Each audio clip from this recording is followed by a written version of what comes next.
Hey guys, Beth Rist here. I'm going to interview my friend Shirley, a longtime dispatcher with Lawrence County Sheriff's Office. The dog will have a squeaky toy. That's going to be involved a lot. It is what it is, nothing more, nothing less. So I'm going to ask you some questions, Shirley, okay? You want to tell everybody about yourself, honey? My name's Shirley Manning, and I'm retired from the Sheriff's Department for 23 years. I was dispatcher, special deputy, jail matron, you name it, dispatchers had the extra jobs. Especially when it comes to females. Yes, we were female corrections.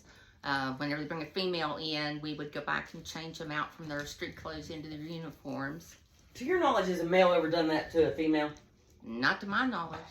Not the whole time you worked there? Not when I worked there. But you've seen a lot of things. I mean, I remember having somebody squat and a 380 came out. You ever seen anything like that? Yep. Like I've actually taken guns, drugs. Everything. You can't imagine what they will hide in their orifices of their body. So go ahead and it's my understanding, which has been a long time because you helped me out. You are a trained professional critical incident debriefer, right? Yes. Okay. What year did you? What motivated you to want to do that? I mean, you were a deputy. Tell us that story about that. Well, I was a Please. recipient of a debriefing. We had a dispatcher who was having some domestic issues, and she didn't have a vehicle, so we would, give her a ride home. No big deal. And her husband, they had domestic fights all the time. She was scared of him, but she wanted to work. So. And you said she was very good. Yeah, she was a good dispatcher, very good person. So we give her a ride home after her shift. Take that toy away from that dog. I'm gonna grab your throat. When she got home, he shot and killed her. And so that was an impact on the other dispatchers that worked with her. And we got a debriefing from a team out of Columbus. So I saw and understood what was happening with the debriefing. I thought it was well needed, and I thought we need to have this in Lawrence County, a little closer home than Columbus, because it was like the next day for a response, which was as quick as possible, and that's part of it.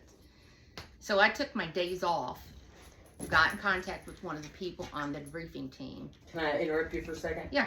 Didn't I ask you earlier about that? About we don't have to say who was sheriff at the time, but nobody paid for your training, and you did that all on your days off. Yes. And nobody paid for your gas or anything like that from the county. Okay, No. go ahead. No. I didn't mean to interrupt. No, and I would go, one week I would go to Cincinnati, and 1 week I'd go to Dayton, where they were having their meetings, and they would get refreshers on how to do debriefings and any update information. I did that for a good while. And then Sexton was the sheriff at the time, and he was very receptive to the idea of the debriefing. I took the information to him, and that's whenever he told me I could go to these trainings and he would pay. So I got paid to go to the trainings after a while. Good. Once I explained things to him and how beneficial it would be, and there's nothing but good that comes out of it. And so let me ask you this. We talked about this months ago. How many deputies went to the sheriff and asked for a debriefing? I don't say that none of them really actually went and asked for it, because the stigma with the law enforcement is if you ask for help, that's showing you're weak, and they think you're going to be put in a padded room, or you're going to be made to go see a psychiatrist. So, I don't know what you want to call it, the blue wall, or the secrecy and so forth. Same with EMS and same with fire department. Right. They don't want to show weakness. That is just all part of the stigma of the genre. Yeah. So, didn't I call you at one time for help? Yes. And so, like I just mentioned, no deputies went to the sheriff at the time to ask for help, but they came to you privately, right? Mm-hmm. About 90% of them? Yeah, they'd come to me, and it was just, And how many hours do you think, with your whole time at the sheriff's department, how many hours do you think you took of your time to help with these officers? I would be afraid to say. I'd be afraid to say, because it was something I wanted to do. I wanted to bring something positive to the county. Right. And I keep forgetting to look at the camera. You're fine.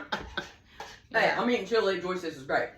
Anyway, let me ask you another question. Do you remember why I contacted you? Oh, yeah. 2004? What happened? Yes, it was because the kids that got killed with a train. And don't you remember, I told you back then that I went to James P. Carey, the chief, and I asked him for 2 comp days, which I had comp time, right? Mm-hmm. And he said, if you can't take that, you need to quit law enforcement. Well, that's But- the wrong way to look at it. See what I'm saying? Mm-hmm. That's what, and not just a little inkling of something I went through, Mhm. but he wasn't there. He didn't see the body parts. He didn't see the bodies. I was 1 minute away. I was the first one there. And of course, the second one took forever to get there. So I dealt with that all by myself. But I told you everything, right? Right. Okay. So how important do you think critical debriefing is for officers, and why is it state mandated that we have that? It is very important because if they try to keep it all in, then it's not good. It leads to other problems such as domestic violence with their significant other and their children and even their neighbors. It runs in many different directions. So I know my professional opinion about that, but in your professional opinion, in cops, in law enforcement, what do you think the percentage is on, I can tell you, but what do you think the percentage is on domestic violence with police officers with their spouses? 90%. Yeah, 96 actually. Mm. But, so, we're going to do these in segments, but talk about what were you thinking when you went to that critical training, and I mean, what an accomplishment, you know? I mean, so many cops need that. And if it's state mandated, why don't we have it here in Orange County or in Ironton? It's because no one wants to put their head past the limits of Lawrence County to see what's out there, to see what's available. No one cares about the officers. I'm sorry to say, but not here in Lawrence County. The only person that really cared was going to be Sexton. And I say that because I've experienced it. Yeah, I've heard that too. And I went and had a talk with him. I told him, I said I can be beneficial to the public as well. Whenever there's a traumatic, a murder, a suicide, drowning, whatever, I can be beneficial to the officers on scene. I can take the hystericals away, calm them down, and deal with them so they're not on the officers' backs. And I thought that'd be as far as it got, but no. A lady, her husband got caught up, his truck got swept away, and he was drowned. And he ended up in this lady's backyard. He called me for the wife of the guy that was found, drowned. So when I got there, I dealt with her. She was in good shape. And I let her see her husband's body because her belief was once he left her property, he was no longer her husband. So we let her see the body. And against everybody else's wishes, I said, no, you don't understand. Her feelings need to be dealt with here. She was just fine. I checked back with her 2 weeks later, and she had thanked me for helping her. And I had a big old plate of cookies, and she still calls me from time to time. That's great. And let me ask you another question, just off the top of my head. So tell me about the call. We talked about this years ago. The call that you handled before any cops got there. What was that one? Oh, yeah. You need a murder? Yeah. My very first day on dispatch, this was back under Hieronymus. That's how long ago it's been. My first Sunday to work by myself, my very first day by myself as a dispatcher out of training. The day before I came in, there was a lady sitting in the lobby, and I sat down to talk to her because I had a minute. She just looked beside herself. And she told me that her husband was missing. And I asked her, what was he wearing? What was his name? And getting information, making her feel like someone is actually doing something. Right. So the next day, which was Sunday, I get a call, and it's the caretakers for a cemetery, and they said, we found a body, a dead body. And I said, aren't you in a cemetery? And she laughed. She said, yeah, we're cutting the grass. I said, oh, okay. She said, this one's above ground. I said, oh, okay. So I asked what kind of clothing, was there any identification that she could give me while speaking on the phone, which is part of a dispatcher's purpose and Right. part of a dispatcher's job. She gave me the description of the clothing. I said, I don't need any more. I know exactly who it is. And I got officers on the way, and the sheriff had to go pick the coroner up.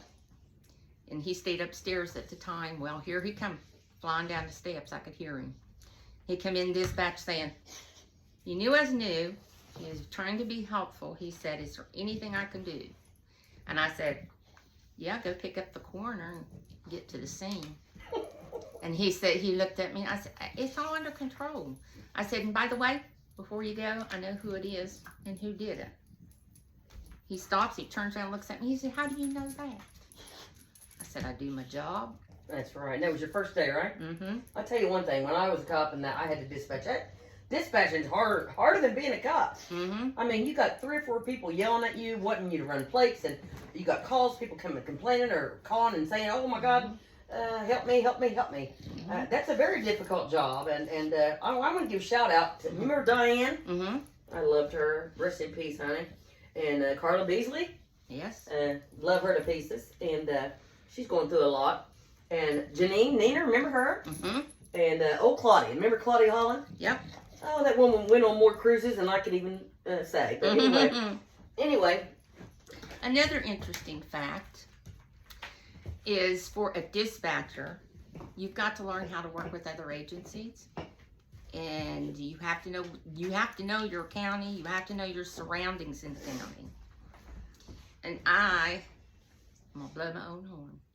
I have been the one and only to this day ever to have gotten a letter of accommodations from the top state highway patrol.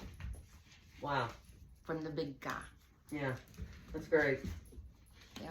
I mean, so you'd be willing to do another interview, because you interview people on my channel, and I can't clone myself, right?